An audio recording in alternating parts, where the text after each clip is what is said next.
හරි එහෙනම් උත්තර ලියන්න.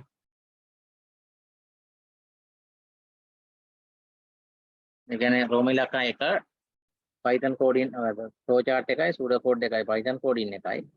රෝම ඉලක්කම් 2 Phonex එකෙන් pseudo code එකයි Python coding එකයි. රෝම ඉලක්කම් 3 flow chart එකයි pseudo code එකයි. 4 flow chart එකයි pseudo code එකයි 5 flow chart එකයි pseudo code එකයි. ඉතල ලිව්ව විදියම. හරි. හොඳට අවධානයට ගන්න හැබැයි මේකේ ඉන්පුට් ඉල්ලලා නැහැ. ඒ නා රට වඩා ලේසි නේ. කරන්න ගන්න.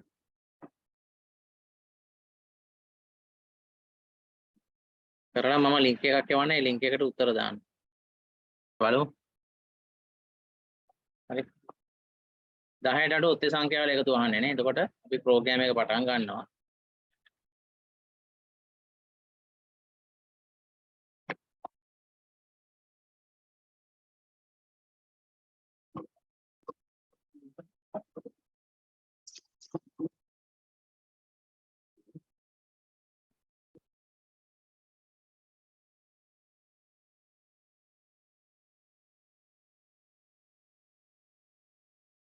දැන් ඔත්තේ සංඛ්‍යාව පටන් ගන්න කීයෙන්ද?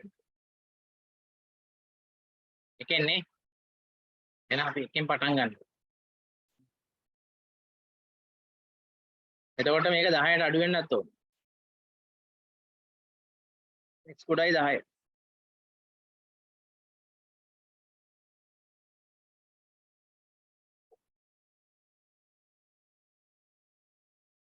හරිනේ. ඒකට x 10ට අඩු වුණාම මොකද වෙන්නේ? මේකේ ටෝටල් එකට එකතු වෙන්න ඕන. දැන් ටෝටල් එකක් අපි උඩ assign කරලා නැහැ. එහෙනම් උඩ අපි ටෝටල් එකක් දාමු. ඉතින්ම හරි දෙවෙනියට ඇසි කමන්නේ.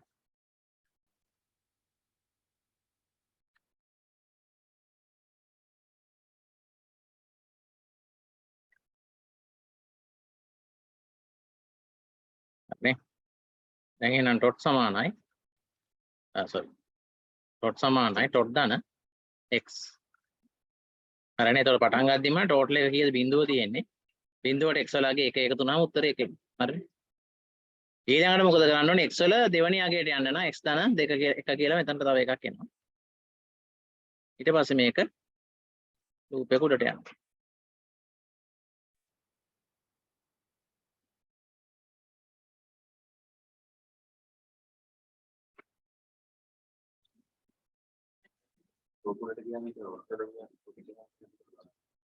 හරිද?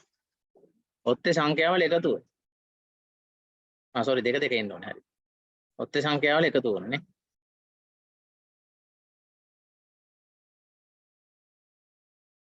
එතකොට දෙක එන්නේ නේ. හරි නේද? හරි. එතකොට ඒ කියන්නේ x වලගේ x ධන 2. ඒ කියන්නේ x වලින් තියෙන එක එකට දෙකක් එකතු වුණාම 3. හරිනේ. ඊට පස්සේ ඊළඟ වටේට යනකොට ටෝටල් එකට x එකතු වෙනවා. එතකොට ටෝටල් එක තියෙන්නේ එකට x වලගේ එකතු වෙනවා. එතකොට එකට x එකතු වෙනවා කියන්නේ 3 එකතු වෙනවා කියන්නේ 4යි. ඊට පස්සේ x වලට දෙකක් එකතු වුණාම ඒ කියන්නේ x වලගේ තියෙන්නේ දැන් 3 3ට දෙකක් එකතු වුණාම 5. කොහොම දිගටම යනවා. හරි. ඒ වැඩේ ඉවරනයින් පස්සේ no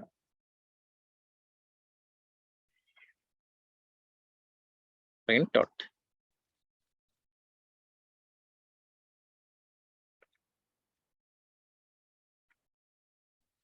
හරි නේද?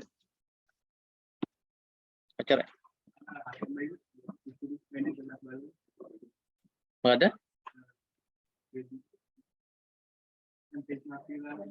එහෙම හදන්න එක දෙන්නම් පස්සේ. අතනම් දෙන්න. ඒක හෝම්වර්ක් එකට දෙන්නම් මම. දැන් අහන්නේ මොකද්ද? අහන ප්‍රශ්නෙට අපි උත්තර දෙන්න ඕනේ. අපෙන් අහන්නේ මොකද්ද? ඔත්තේ සංඛ්‍යාවල එකතුව මුද්‍රණය කරන්න. එතකොට අපි ඇතුළත් කරන සංඛ්‍යාව ඔත්තේද කියලා නෙමෙයි අහන්නේ. කරලා ලියලා පෙන්නන්න දෙවන්න. උත්තර එවන්න. ගැටලුවක් නැහැ මේ ක්‍රමෙම නෙමෙයි වෙන ක්‍රමයකට ඔයාලට එවන්න පුළුවන්. එහෙම කරපු අය එවන්න මට උත්තරේ. ඊට පස්සේ ෆ්ලෝ chart එක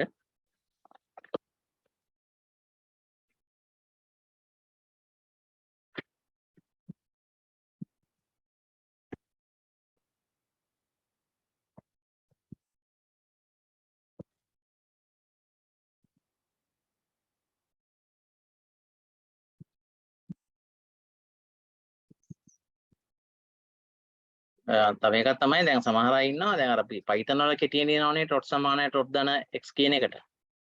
හරිද? සූඩෝ කෝඩ් එකට කෙටියෙන් ලියන්න බෑ හරි. ඒක හරි විදිහටම ලියන්න.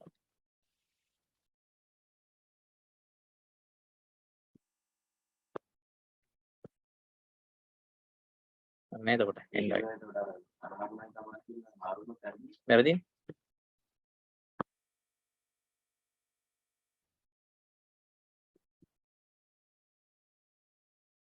මේ විදිහට ඔය සූඩෝ කෝඩ් එක ලියුවේ.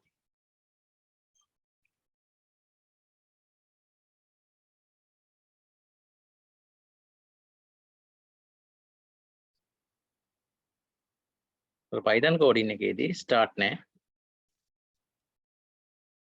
do නෑ ඒ වෙනුවට තිත් දෙක එන්නේ colon එක මේක ඕනනම් කෙටි කරලා ලියුව හැකි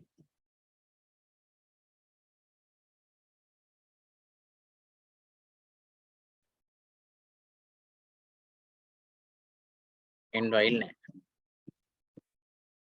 stop නෑ හරි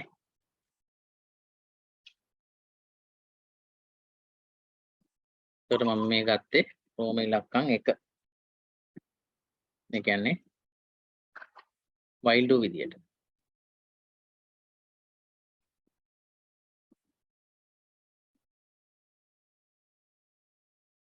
ඊට පස්සේ අපි for next වලින් යනකොට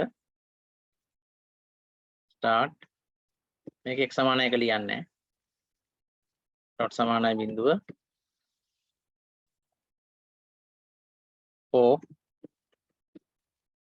x සමානයි 1 ඉඳලානේ 1 to 10 ඒතර 10ට අඩුයි කියන එකයි යෝගේ තේරුම step අන්න ඒක නයි step අනිවාර්යෙන් දාන්න වෙනවා 2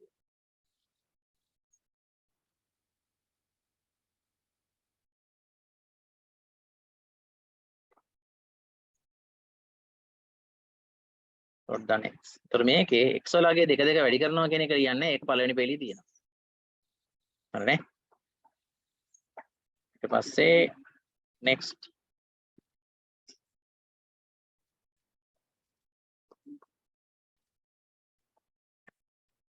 print dot ඔය විදිහට අපිට සූඩෝ කෝඩ් එක ලියුවා ඇති Python coding එකේදී මේකේ stop එක ඕනේ සූඩෝ කෝඩ් එක අනිවාර්යෙන් start stop ඕනේ ඊළඟට මේකේ Python coding එක dot සමානයි වින්දෙන් පටන් ගත්තා මේක ගොඩක් කෙටි වෙනවා for x in range පුරු හරියට ලියන්න ඕනේ පටන් ගන්න එකෙන් ඉවර වෙන්නේ 10න් දෙකෙන් දෙකට යන්න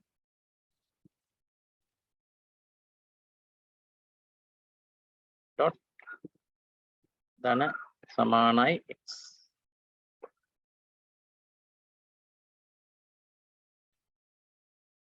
එච්චරයි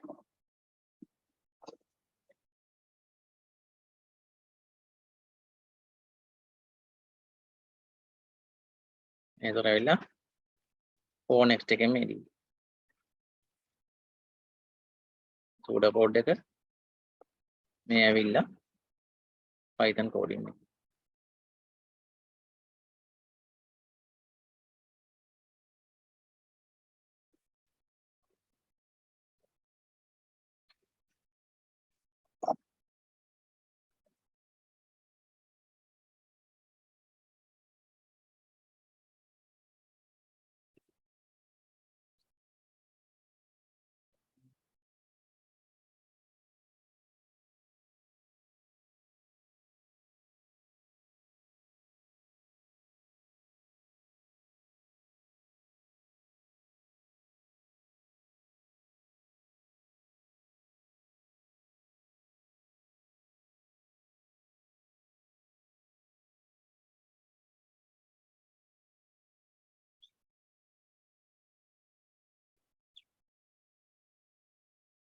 මොකද මේ කන්ඩිෂන් දෙකක් තියෙන x සමානයි 1යි කියලා එකකුයි මොකද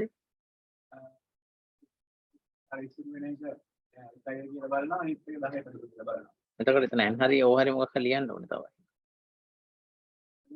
එතකොට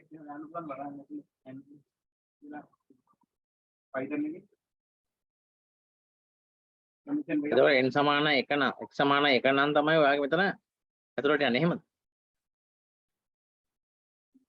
එතකොට අපි හිතමු නිකන් අපි දුන්න සංඛ්‍යාව 2 කියලා. 2 දෙන්නේ නැහැ නෙමෙයි ඊළඟ රවුමයක්දී. හරිද? පළවෙනි එක දුන්නානේ 1නේ යන්නේ. 1 දුන්නා ඊට පස්සේ එකක් එකතු වෙනවා කියලා තියෙනවානේ. 1 එකතු වුනහම එක 2 වෙනවානේ. 2 2කින් බෙද්දම ඉතුරු නැහැනේ. එතකොට x සමාන 1ද කියන එක එතකොට false වෙනවානේ. false වුණාම loop එකෙන් එළියට ගිහින් print කරන්න total එක එතකොට එක ඉලක්කමක විතරයි එකතුව දාන්න වෙන්නේ. තේරුණානේ? අනිත් එක දැන් බලන්න ඔයා ලියපු එකේ මීට වඩා පේලි වැඩිත් වෙලා තියෙනවා. නේ? ඒතර අපරාධයක්. ආ. හරි වෙනස් විදිහට ලියන්න try කරාට කමන්නේ. ගැටලුවක් නැහැ ඒක. ඉතින් අර ඒ අඩුපාඩු ටික තියෙනවා. ඒතර ඔයාට ඕකේ නම් if එකකුත් ඇතුලේ දාන්න වෙනවා. ඔයාට ඊට ලේසි එහෙම කරන්න. නේ? මේක ලේසිනේ වැඩේ.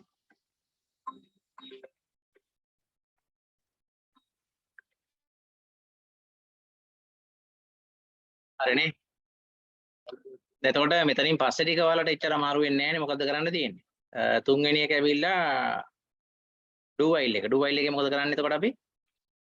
හරි. do while එකේදී මෙන්න මේ condition box එක ගලවනවා. නේද? ගලවලා ඒක ගෙනියලා මෙන්න මෙතනට හයි කරන්න තියෙන්නේ.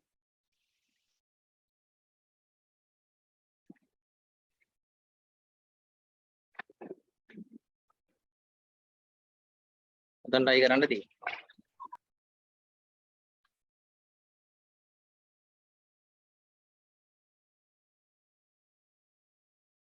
හරිනේ. ඔච්චරයි තියෙන්නේ වැඩි. කරා මෙතන ඊතලේ මෙතන එනකන් දික් කරගත්තා.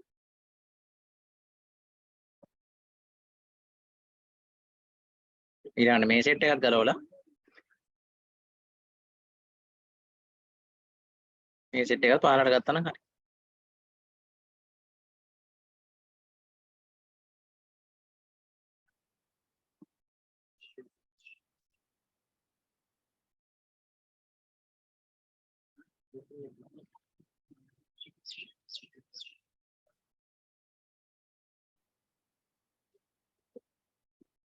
දැන් ඔච්චරයි කරන්න.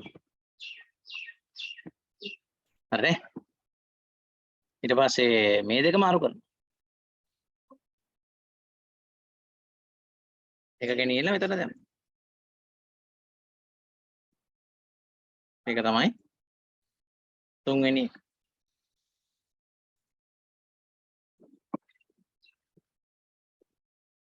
හරිනේ. ඒතර 4යි 5යි 4යි 5යි කරන්න තියෙනවා 1යි 3යි condition box එක මාරු කරන්නයි yes no මාරු කරන්නයි තියෙන්නේ. හරි ඒක තනියම කරගන්න. පැහැදිලිද ඔය ටික? හරි. ඒතර ඊටු දෙක කරගන්න ගැටලු තියෙන අය මට පොඩ්ඩක් ආයෙ එවන්න. ඒතර චෙක් කරලා බැලුවා කි. ඊට පස්සේ homework එකක් දෙන්න. එක්කෙනෙක් ඉල්ලනවනේ අර නේද? එහෙනම් homework එක දාන්නම් මම ඔහොමම මේ ටික ලියාගෙන ඉවරලා homework එක ලියාගන්න. ප්‍රශ්නාංකේ C කියලා දෙන්නම් ඒක. ඔය කාරණා දෙකම එකතු වෙලා දෙන්නම්කො මම.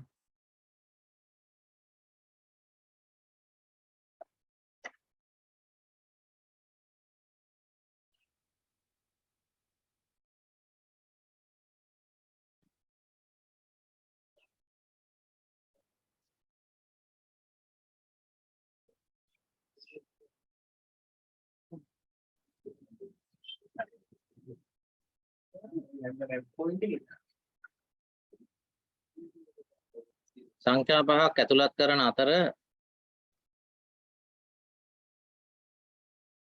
n ඔත්තේ සංඛ්‍යාවල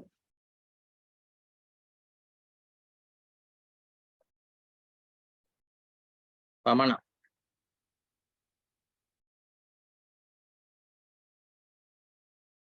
ඔත්තේ සංඛ්‍යාවල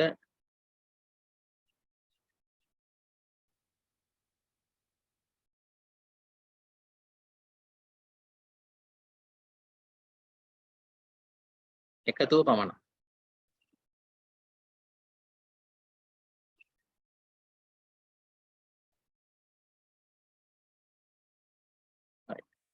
සංඛ්‍යා පහක් අපි ඇතුළත් කරනවා. එතකොට මේ ඇතුළත් කරන සංඛ්‍යාව උත්තර ඉරට්ට කලවමේ ඇතුළත් කරන්න ඕනේ. එතකොට ඒකේ අපි නිකන් හිතුවොත් උදාහරණයකට උත්තර සංඛ්‍යා 3යි නම් තියෙන්නේ. ඒ තුනේ විතරක් එකතුව අපිට මුද්‍රණය කරන්න තියෙන්නේ. එතකොට ඉරට්ට සංඛ්‍යාවල එකතුව මුද්‍රණය කරන්නේ නැහැ. හරි. ඒකම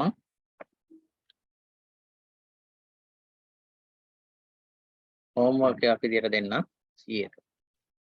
ඒ වගේම D එකත් හෝම්වර්ක් එකක් විදියට දෙන්න.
right. භාණ්ඩයක මිල සහ ප්‍රමාණය ඇතුළත් කළ විට විවිධ භාණ්ඩවල මිලදී ගැනීමකදී ගෙවිය යුතු මුදල සෙවි. ඒ කියන්නේ මෙතනදී භාණ්ඩ අපි සාමාන්‍ය කඩේකට ගියාම එකම જાතිය භාණ්ඩ ගන්න නැහැ නේ. භාණ්ඩ එක જાතිය භාණ්ඩ ගන්නවනේ.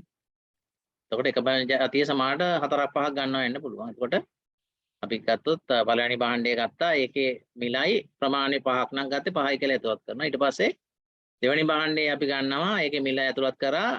ඒකේ ප්‍රමාණය 2යි නම් 2 ඇතුළත් කරා. කොහොම භාණ්ඩ අපි සමහරට 4ක් ගන්නවා පුළුවන්. ಜಾති 4ක් ගන්නවා වෙන්න පුළුවන්. 5ක් ගන්නවා වෙන්න පුළුවන්. 2ක් ගන්නවා වෙන්න පුළුවන්. ඕනම සංඛ්‍යාවක් ඇතුළත ගන්න පුළුවන් වෙන විදිහේ ප්‍රෝග්‍රෑම් එකක් ලියන්න තියෙනවා. ඊට කලින් අපි if එකේදී කතා කරා එක භාණ්ඩ එක ಜಾතියක භාණ්ඩ විතරක් යම් කිසි ප්‍රමාණයක් ගත්තොත් මිල හදන හැටි. දැන් මේකේ තියෙන එක ಜಾතියක විතරක් නෙමෙයි විවිධ භාණ්ඩ කියලා වචනේ දුන්නේ ඒකයි. සාමාන්‍ය අපි අතන කඩේකට ගිහිල්ලා එක ಜಾතියක් විතරක් අරන් එන්නේ නෑනේ. නේද? ಜಾති කීපයක එක එක ප්‍රමාණ වලින් බඩු ගන්න. හරි. එතකොට අපි ඕක හදමු ඊළඟ දවසේ අපි කතා කරමු. ඇත්තටම වර්තමානයේ එහෙම මිල ඇතුළත් කරන්නේ නෑනේ. නේද? බාකෝඩ් එක රීඩ් කරලා කෙලින්ම මිල ඔටෝ වෙනවා. අපි ඊළඟ දවසේ එහෙම ප්‍රශ්නයක් කතා කරමු පන්තියේ වෙලාවට. එහෙනම් ඔය දෙක ඉදිරින් කරන් එන්න අදට පාඩම් මෙතනින් අපි අවසන් කරමු. බදාදයි සිකුරාදයි උදේවරුේ පන්තියක් දාන්න ඉන්නේ දවස් දෙකේම බදාදයි සිකුරාදයි. ඒකේ දෙකේම කරන්නේ එකම එක. එතකොට මට බදාදයි සිකුරාදයි දෙකේම එන්න බැරියයි විතරක් මට කියන්න. හරි. දෙකෙන් එකකට කොහොම හරි එන්නේ කොහොකටද කියලා මට මැසේජ් එකක් දාන්න. බදාදයි සිකුරාදයි. දෙකටම එන්න කැමති නම් එන්න දෙවිදියටම. හරි. එතකොට මේ දෙකේම එකම වගේ ප්‍රශ්න කරන්නේ එකම ප්‍රශ්නේ නෙමෙයි. එහෙනම් කැමති යට දෙකටම එන්නත් පුළුවන්. හරි. ඒතර වැඩිපුර ප්‍රශ්න කරගන්න ආසයි එහෙම. හරි. ඒ කියන්නේ මේ ප්‍රශ්නේ මුඩයට මාරු කරලා ආයෙ ප්‍රශ්නයක් දෙන්න පුළුවන් අපිට. ඒක ලබන සතිය සඳහා ඉඳලා බලමු. ලබන සෞන්දර්යයන් ගාරවදාරි අපි ලබන සතියේට කතා කරමු. එහෙනම් අපි අද පාඩම මෙතනින් අවසන් කරමු.